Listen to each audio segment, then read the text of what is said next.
How's it going, guys? It's David here. This is my fucking 10th attempt at making this fucking video. So, I'm really hoping that, I can get this done because I've literally probably spent 4 fucking hours trying to record this video and I can't fucking get it done. So, you guys missed a lot of the commentary, a lot of shit. I'm just gonna try and steamroll through this and try to focus on the script as much as I can. So this video, as you can tell from the title, is essentially a video about me creating a loadout based on the U.S. military's Delta Force. Now, just to give you a quick background of Delta Force modern day is meant to essentially be the cream of the crop of the U.S. military. They're essentially supposed to be the best special forces unit that we have, and they're supposed to be essentially on par with the British SAS, which at the time of Delta Force's creation was the best special forces unit in the world. Now, of course, you have SEAL Team 6, but they are designed for a different purpose. And well, they're more or less designed for the same purpose, but it's basically Delta Force and the Navy SEALs, specifically Delta Force and SEAL Team 6 in general, operate alongside one another very often. Now, of course, you have the Navy SEALs who accomplished the raid on Osama bin Laden. But the thing about it is that there's a lot of shit that... No, that's just one of the things that the media wants us to hear about SEAL Team 6. And another thing you have to keep in mind is that Delta Force does stuff all the time as well. It's just their stuff is normally more secretive and more clandestine than U.S. Navy SEALs. So as a result, this, SEAL Team 6 gets portrayed in the news all the time and in the media, while as Delta Force doesn't. And that often makes it a very daunting task for people like me in the civilian sector who are trying to replicate a realistic loadout. Now, from what I've read, I think that I can nail it within a certain... I would say... I do believe that I can nail it to where it would be fairly accurate. But, again, I'm not in Delta Force, so I have no fucking idea. I could be totally wrong. But, as a civilian who is not in the military, this is probably as close as I could get it. So, we're gonna start, obviously, continue campaign, because I need to get into the actual game here. I'm really hoping that my headset doesn't mess up, because that's what's been occurring for the last 10 attempts, is that my headset has essentially been, like, randomly generating white noise. And what I mean by it'll randomly generate white noise is it will generate a ridiculous amount of white noise to the point where you can't hear what the fuck I'm saying, and it's so overbearingly loud that it would actually deafen you if you watch the video. Like, it literally goes up to, like, for instance, I was watching my video playback at, I think, about 20 decibels. I had it rated for about 20 decibels, and it immediately jumped to, like, I think it jumped to, like, 40 decibels. So it was ridiculously loud. It was a ridiculously loud jump in background noise. So I'm not gonna do that to you guys. I'm not an asshole. But yeah, this is my 10th attempt. If I can't fucking get this, then I'll probably just give up on the video, because this is taking way too much of my fucking time. And I haven't been able to figure out what the deal is with my headset, so hopefully this works. If you're seeing this, then it worked. If you're not, then, well, fuck.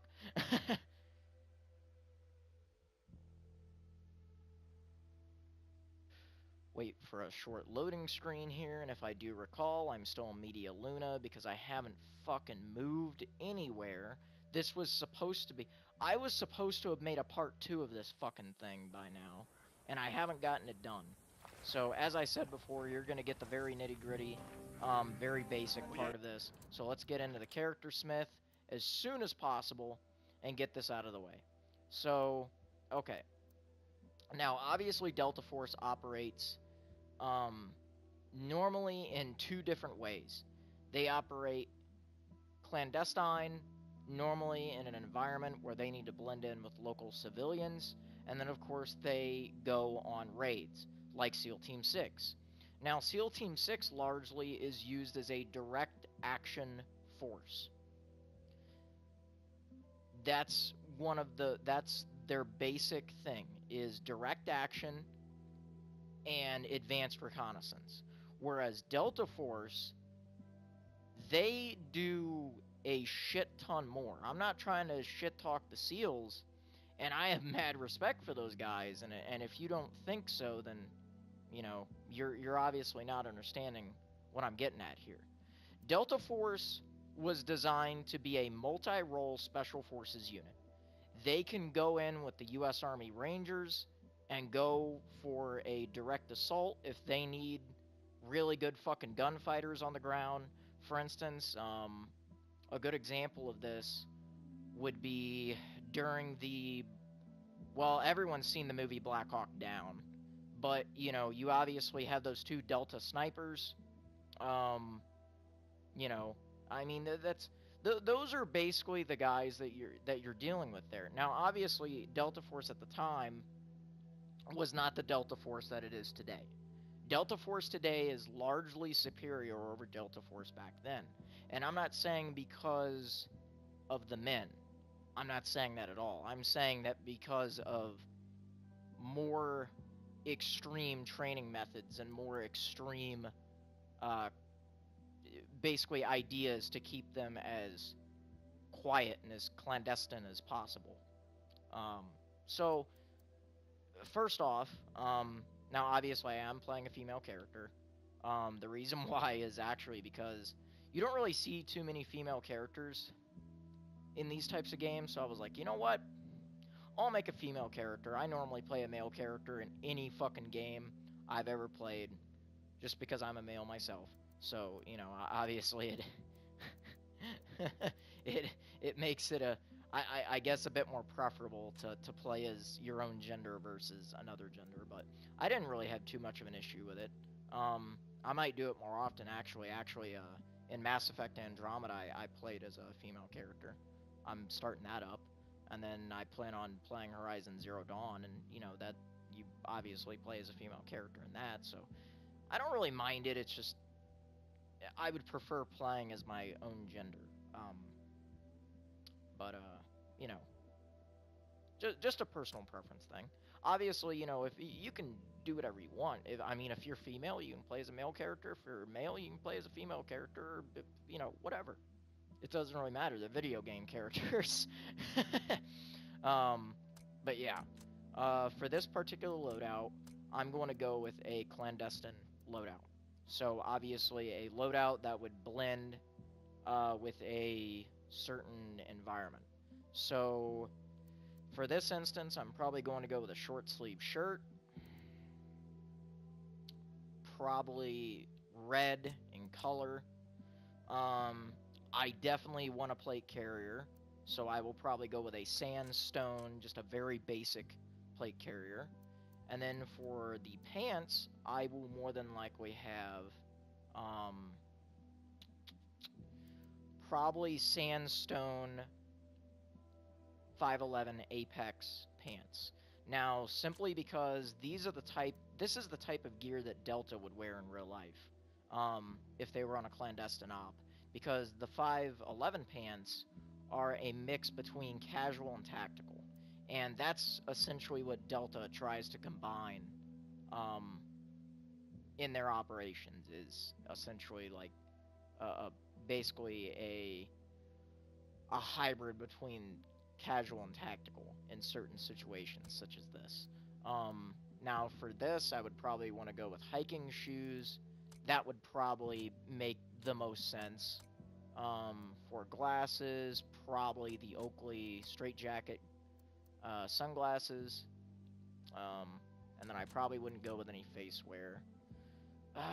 For this, I'll probably go with a recruit cap, or my bad, a fucking baseball cap.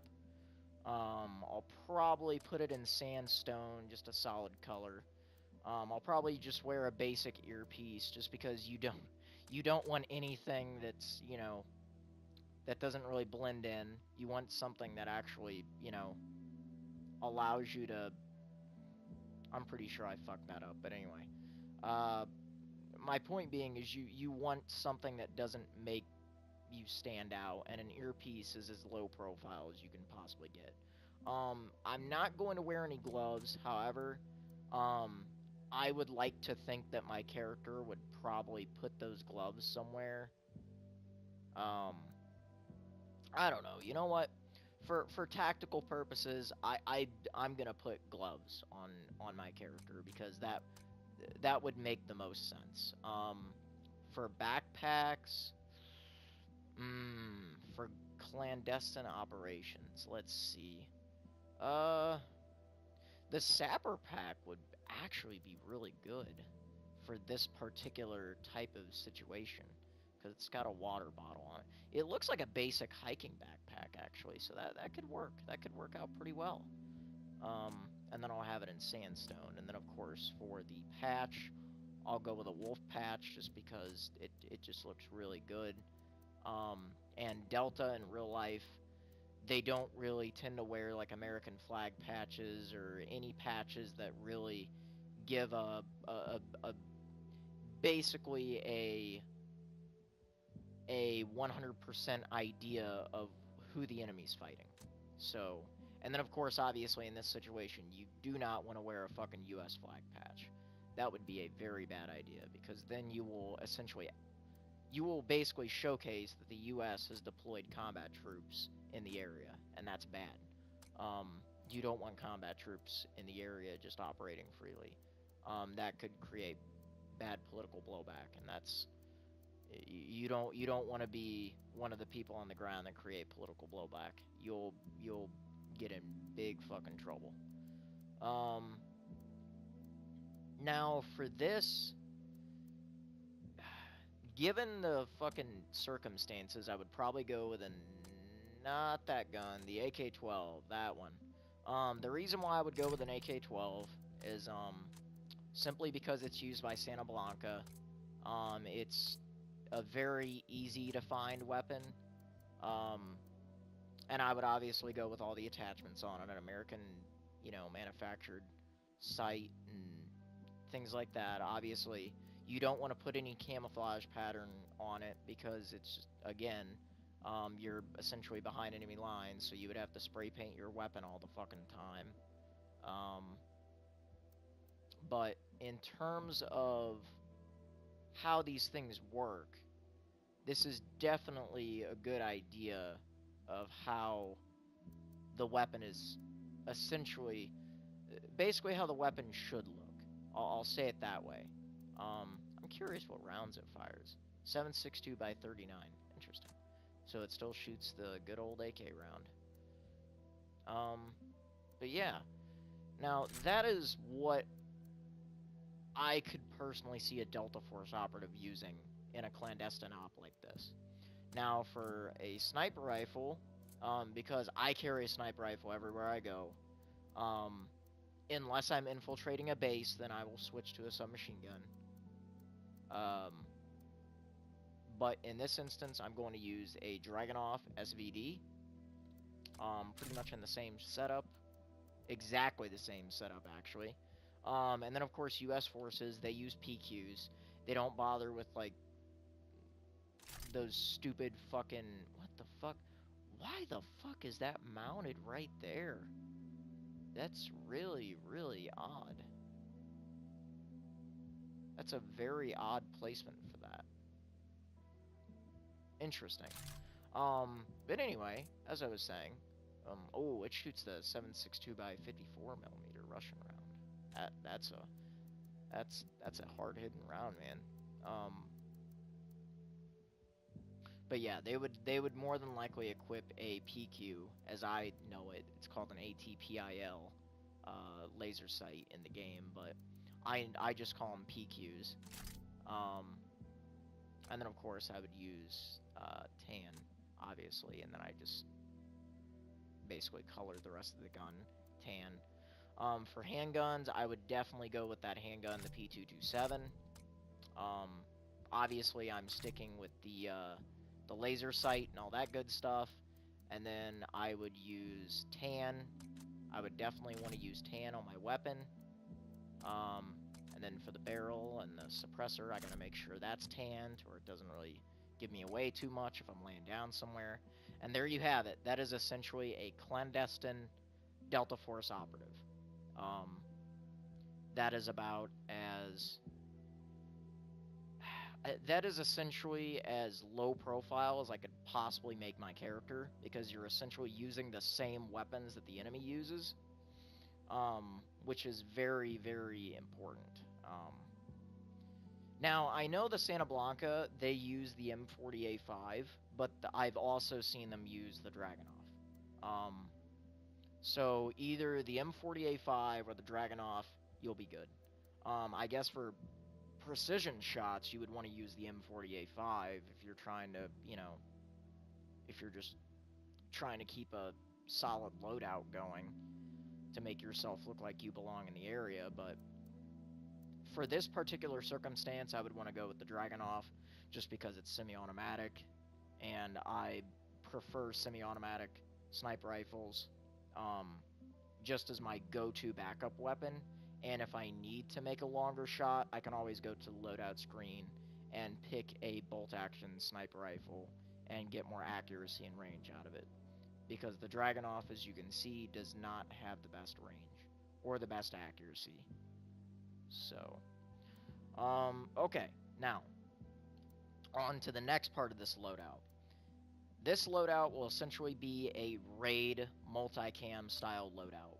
So for this, I'm obviously going to want to put face paint on. Oh yeah, and then I covered this in the other video that wasn't fucking posted because it was a disaster. I do not wear tattoos because women do not normally wear full arm tattoos. It just doesn't happen. Which most of the tattoos in this game are full arm tattoos. And then of course, in the military, if I remember correctly, you can't get, like, here, I'll show you guys what the fuck I'm talking about. These big ass tattoos. Like, I'm pretty sure you can't get tattoos that are this fucking big. Like, I mean, I could be wrong, but I don't believe that you can get tattoos like this. Like, they just seem a little too big to me. Now, as I said, I could be wrong, but I'm pretty sure that I'm not. So, I don't have tattoos for my character. Okay.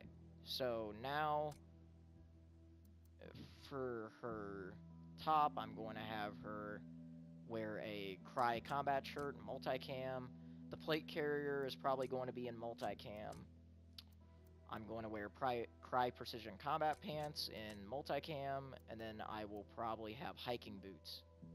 Now, a lot of civilians, the common civilian idea is that U.S. forces use, like, these black combat boots. Like, I can't count the amount of civilians I've seen try and rock, like, black combat boots or anything like that. Typically, U.S. forces they'll normally wear, like, one or two types of boots in modern conflicts.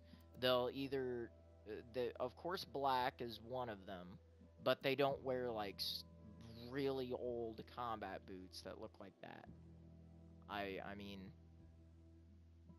as far as I know, they don't wear those anymore. I mean, this looks more like the boots that I had in basic training before I got medically discharged. Yeah, like sandstone. Like, those look like the boots I was given. So we're gonna go with those. Except we're going to go in forest green just because we're wearing multicam. I'm not going to equip a ghillie suit because there's no sense in it. Like, there's just no sense because it's just going to slow you down and it's going to just create unnecessary clutter. If I was playing a sniper type of role or just, crawling around in the bush somewhere, that would be fine. But for this particular instance, it's just not really something I would want. Okay, now for my eyewear, I would want the Oakley SI Ballistic M-frame glasses, specifically in multicam with the gray, basically with the tinted goggles. Um, Now, for this instance, I do want to conceal my identity, just because this is a raid outfit, and they're going to know that we're U.S. Special Forces. So, the identity of the operator is very, very important.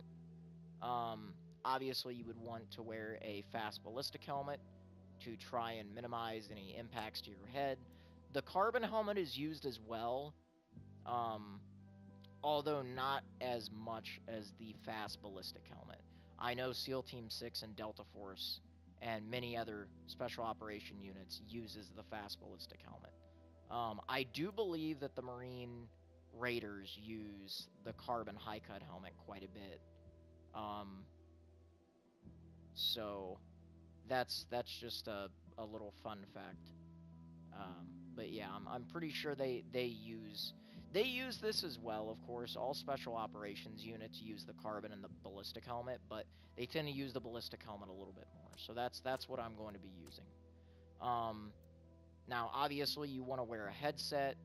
Now, me personally, I don't mess around with headset B at all, simply because it doesn't really look like a tactical headset to me. It just looks like a fucking headset that I'm wearing right now, which is far from a tactical headset. Me personally, my go-to headset is headset C, because it's a low profile headset and it's essentially a modern variant of headset A. Believe it or not, headset A is actually a earlier variant of headset C. And basically what these headsets do is they allow you to hear your surroundings, they amplify small noises, and they reduce loud noises. So like gunshots and explosions, they reduce those, but yet like footsteps or branches creaking, they amplify those noises for you. So it essentially makes an operator much more effective while keeping their hearing in check. So I am going to have to go for headset C. For handwear, I am going to go with probably forest green Oakley pilot gloves. Those are my favorite gloves in the game. I love those fucking things. Because they like, to me, the other gloves are just really fucking dumb. Like, these are too fucking thick.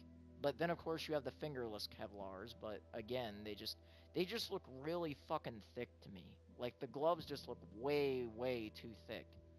Um and I know they're meant to be used on raids and things like that, but I have yet to see US forces use these fucking things. I have never seen US forces use these gloves.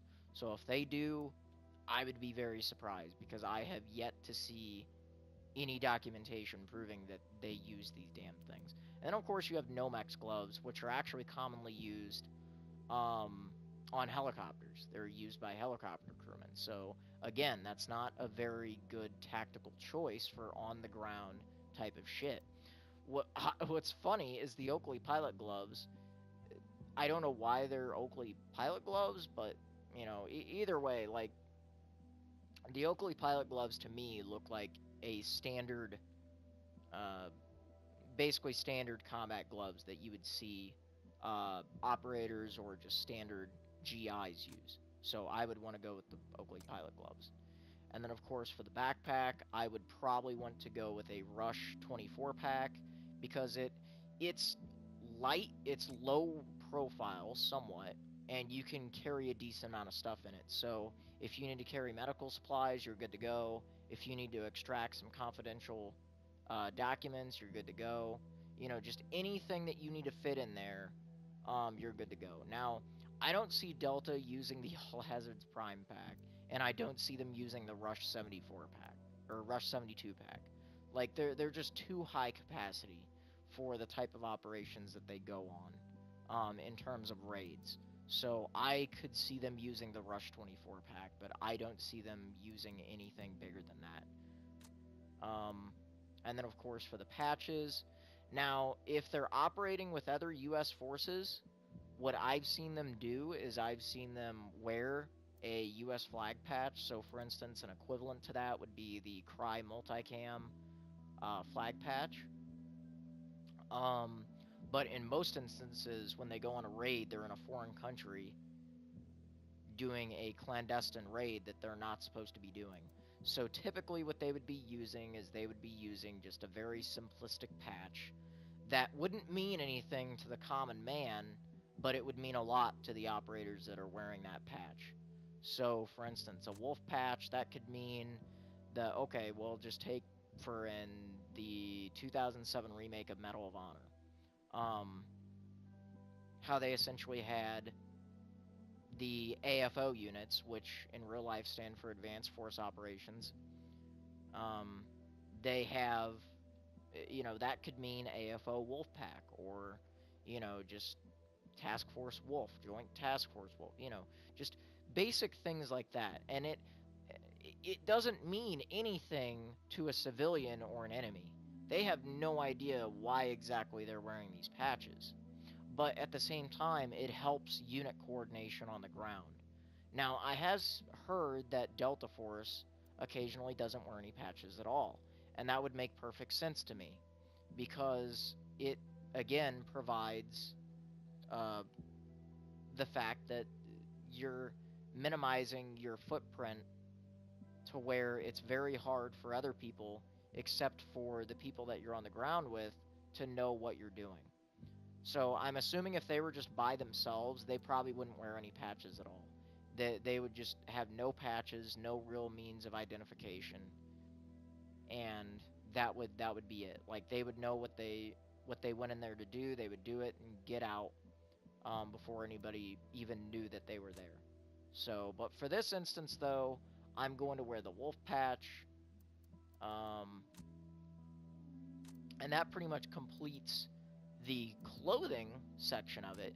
Now we're going on to the weapons.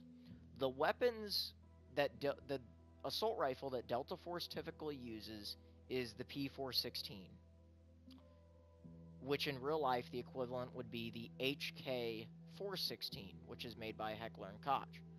Um, Unfortunately, this weapon is dog shit in this game. I don't know why. Any other tactical shooter, any other game that uses the HK 416, it's amazing. And in real life, it's an amazing gun. That's why the US Navy SEALs and Delta Force use it. But in the game, it's a very bad gun for some reason. It just doesn't. I mean, just look how little damage it actually has. I mean, you're essentially shooting an automatic pistol at somebody if you have the P416. And it's a good looking gun. I mean, you guys can see it. I mean, I've modified it a little bit, but at the end of the day, I just don't use it anymore because there's no sense in it. In this game, it has no real purpose. So for this game, for trying to stay as immersive as possible, I would more than likely use the R5 as a equivalent to the P416 because they're essentially an M4 platform and they're essentially made to do the same thing. It's just one of them is much, much better in this game than the other one. So I would probably use the R5 as an equivalent to the P416, since this game doesn't like the HK416 for some reason. Um, so obviously you have the R5 RGP. That's going to be basically our HK416 replacement. In real life, Delta Force obviously uses the ACR. They also occasionally use the M4A1, and they occasionally use the Mark 17. For this specific area, however, I'm going to use the Mark 17 because I need the extra the extra range, so I would obviously want to go with a magnifier and a holographic sight. That way I'm a bit more versatile. If I need to clear a building, I can, or if I need to pick off a target at moderate range, I can do that as well. Holographics with magnifiers on them are used a lot in the special operations community because you're not fixed to for instance, an ACOG site. Um, People used to use the shit out of ACOG sites, but they don't do it anymore really because now that magnifiers are out, you essentially have 1 times less zoom than an ACOG, and you have much more versatility with a holographic with a magnifier that you can just flip on and off versus an ACOG which is fixed to 4 times magnification. It's a no-brainer there in terms of tactics. You would obviously want to use that. Plus, it just stabilizes the weapon a little bit more because I'm obviously looking at stats as well. And then, of course, there's only one trigger to go with there. Obviously, I want to, for this particular circumstance, I would want to go with the extended magazine just because you have extra bullets is good. Having extra bullets in your magazine is a good thing. I would want to go with foregrip the V4 variant of the foregrip, but in real life, the typically used foregrips would be the foregrip V2. Oh my god, they need to work out this bug. That is such an annoying bug. You see the foregrip there. That's the foregrip. Like, for some reason, this game, like, renders your fucking foregrips and shit off the screen. But yeah. Now, typically, U.S. forces, and just any forces in general, they tend to use these 2 foregrips. They also use the shift short-angled grip, and they also use the angled foregrip. So, the V3 variant, a lot of people don't like using that, actually, simply because I've seen a lot of instances where this thing will actually fold up as you're shooting. And that's a big no-no because that can cause you to miss your target and you can die very quickly. And then of course another thing that Delta Force uses is the M320 grenade launcher, or in this game it's known as the standard grenade launcher. They no longer use the M203 grenade launcher, which is that right there. They no longer use that grenade launcher. Delta Force would use that grenade launcher right there. That is the M320. It was originally designed to operate on the HK416, I do believe. But Heckler & Koch was nice enough to essentially turn it into basically a grenade launcher that you can mount on pretty much anything. Which is awesome because it's a very safe and very accurate alternative to the M203. So, that's pretty nice. And then, of course, for camouflage, now, typically, Special Operations Forces they either use a camouflage pattern, so, for instance, something like this, or they go with a solid color, like, for instance, I guess, copper, not copper. Where is it? Where's that damn color? Aha. Like olive or dark green, tan, those kinds of colors. Those are the types of colors that they would typically want to use in this type of environment.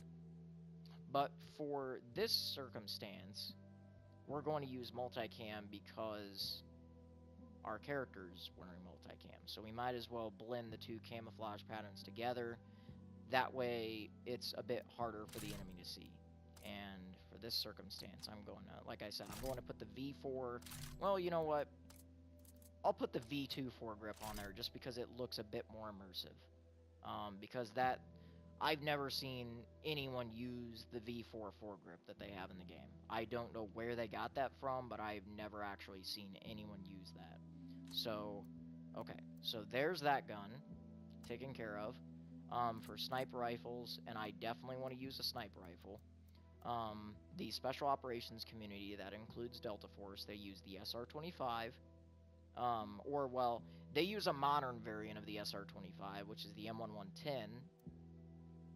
They use the G28 a lot.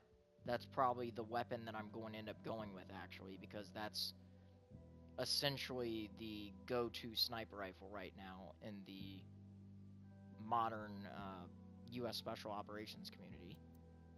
They occasionally use the SRSA-1. They occasionally use the SR-1.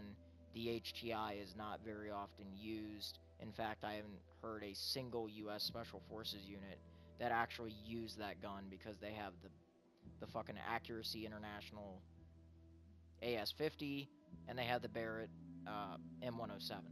So there's not really a need for them to grab a bullpup, you know, sniper rifle. There's just no sense in it, considering they have all these other 50 caliber variants. And then of course they use the Mark 14, and then they use the MSR whenever they're essentially basically in an observation post or something like that, and they're not going to be moving for quite a while because the MSR is very heavy. It's a very beefy gun. If you look at it, it's a very, very beefy gun. You know, it shoots a 338 lapel round. So, it's a nice gun. It's just a very heavy gun. Let's see. Yeah, and I do believe that's it. So, for this particular loadout, I'm going to go with the G28. Now, in this game, I do know that the G28 has extremely insane bullet drop. For this circumstance, I'm going to go with a 4.5 to 5.5 optic because I like having that hybrid zoom. I like being able to zoom out if I need to. I'm going to go with the extended mag because that's the standard fucking mag that's used in real life. I don't know why they have standard as 10 because they don't fucking use a 10 round mag in real life. I can guarantee you they use that 20. And then of course I'm going to go with a shift short angle grip because it increases my accuracy. And I'm going to have that PQ on there. I'm going to go with the long barrel obviously because it's a sniper rifle and I'm going to use it to make longer range shots. And then of course I'm going to go with a suppressor, and to top it all off, I'm going to have it painted in multicam. So, and then finally for the handgun, obviously I'm going to be going with the P227 again, just because, again, U.S. forces don't, I mean, the only equivalent really that U.S. forces use, that U.S. Special Forces use, would be they use modernized 1911s, but again, this is not a modern 1911. The 1911 they gave us in the game is not modern by any means. The only thing it has on it is literally a rail system. That's it. That's the only thing that's modernized on that 1911. Otherwise, it has no tritium sights. It's the only gun in the game that you can't really effectively shoot at night with, because the sights are just, they don't have tritium sights on it. And tritium sights are very essential for trying to make shots in the dark when using a handgun. It's a lot easier to use, you know, than just having no tritium sights, because your sights are going to be black most of the time. So you're not going to be able to aim effectively and be able to line up the rear sight and the front sight, which is a big issue. But yeah, I do know the U.S. Special Forces community uses the P45T, which is it's made by FN. It's made by FN Herstal or FN America, whatever you want to call whatever you want to call that company. And then of course you have the 5.7. However, I have not seen U.S. forces use. I do believe the FBI uses that handgun somewhat, but I do know they use the crap out of Glocks and SIGs. And then the P12. The P12 was initially, I do believe that the P12, it may be used by U.S. forces, but I'm not quite sure, because it looks a lot like a Mark 23, which it was used by the U.S. Navy SEALs for a while, but I don't believe anybody actually uses it anymore, in the United States anyway. So yeah, I would definitely want to go with a P227 for this particular loadout. All the gear on it is, you know, pretty much what I would want, and then I would want a multicam finish, just to make sure that my weapons blend with the camouflage that I'm wearing. And that's pretty much that. That is essentially the loadout that I have created for a U.S. Delta Force operative in a raid type of scenario. And again, I love that holographic magnifier because, again, you can swap between 3 times and 1 time. You know, you're always going to be able to effectively engage a target, and that's really, really important. You know, so, but yeah, this is pretty much the loadout I've created. For some reason, my P227 wasn't loaded. That was interesting. But yeah, I'm probably going to make a part 2 of this video, just to kind of give you guys a better idea of sort of the differences in camo and environments that you want to go into if you're trying to replicate a Delta Force style loadout, if you're a big fan of Delta Force like I am. And this is essentially just, you know, this is a loadout that I have just tried to standardize with the area that I'm in. I'm in Media Luna right now, and Media Luna has a lot of desert and as well as foliage. So for instance, you know, all of this right here is foliage, and then you have like the cliffs that are, you know, very arid, and you know, that just give it a very just a very sharp tan color to the rock facing and things like that. So, you know, obviously you would want to go with more of like an arid camo for that type of thing, but multicam is used in a very similar environment to this type of setup. If I recall correctly, Afghanistan is set up very similar to this, where you'll have grasslands, and then you'll have and then you'll also have deserts, and then you'll go into the mountains where it's snowing. And so multicam was essentially designed for this type of environment. So, but anyway, as I said, I will be making a part 2 of this video, and hopefully if everything went right in this video, you guys will be seeing that video very shortly. I'll see you guys in the next video. Have a good one.